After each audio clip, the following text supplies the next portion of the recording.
Debat akan saya mulai pada 3, 2, 1. Selamat pagi Dewan Juri yang terhormat. Perkenalkan, nama saya Francisca Angelina Purnama selaku pendebat 1 dari Universitas Hang Tuah Surabaya.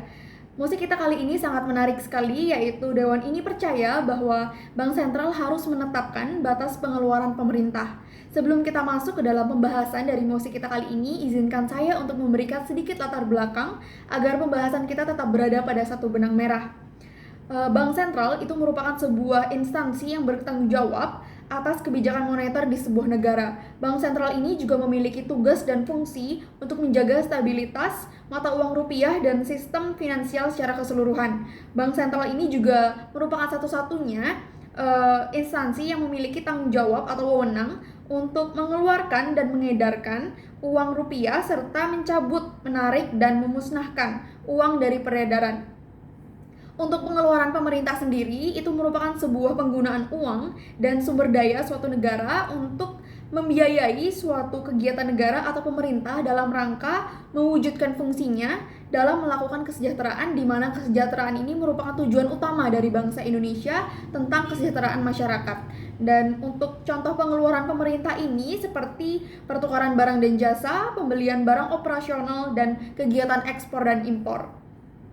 Kami sebagai opening government di sini percaya bahwa Bank Sentral itu harus membatasi pengeluaran yang tidak penting, seperti pengeluaran pemerintah yang tidak penting, seperti kegiatan ekspor dan impor yang sebenarnya kita masih bisa upayakan oleh bangsa kita.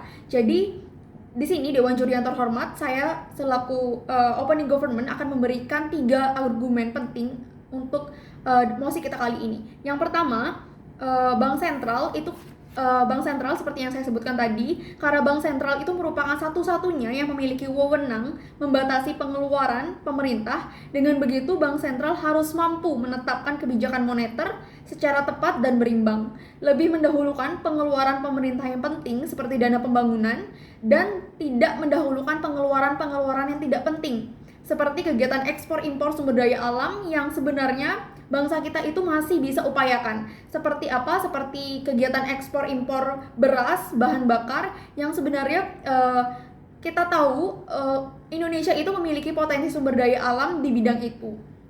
Jadi Indonesia ini memiliki potensi kelimpahan sumber daya alam seperti produksi beras dan bahan bakar. Jadi kita sebagai bangsa Indonesia harus lebih mengupayakan agar sumber daya alam ini tidak perlu mengimpor dari negara lain. Jadi kita bisa memproduksi barang ini untuk meminimkan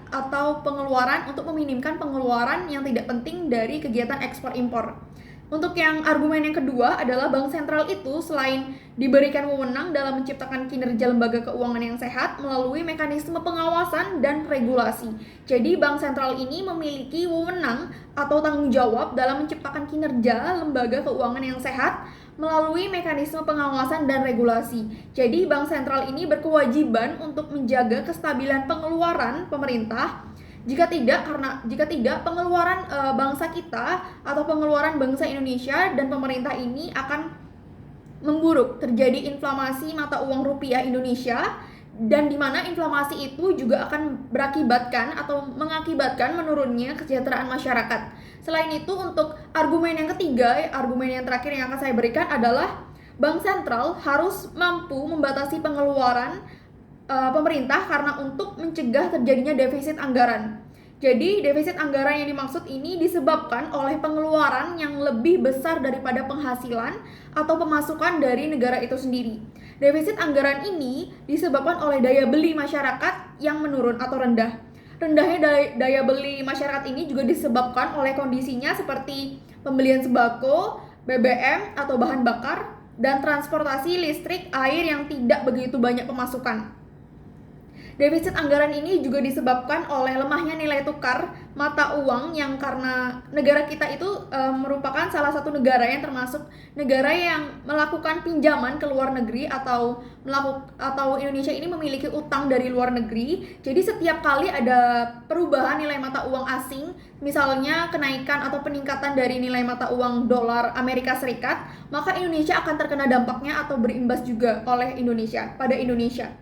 Jadi dengan begitu kami sebagai tim dari Opening Government sangat menyetujui untuk mosi kita kali ini bahwa Bank Sentral itu harus membatasi pengeluaran pemerintah yang tidak penting seperti kegiatan ekspor impor, dan lebih mendahulukan pengeluaran yang lebih penting seperti dana pembangunan untuk menciptakan kesejahteraan dari bangsa itu sendiri.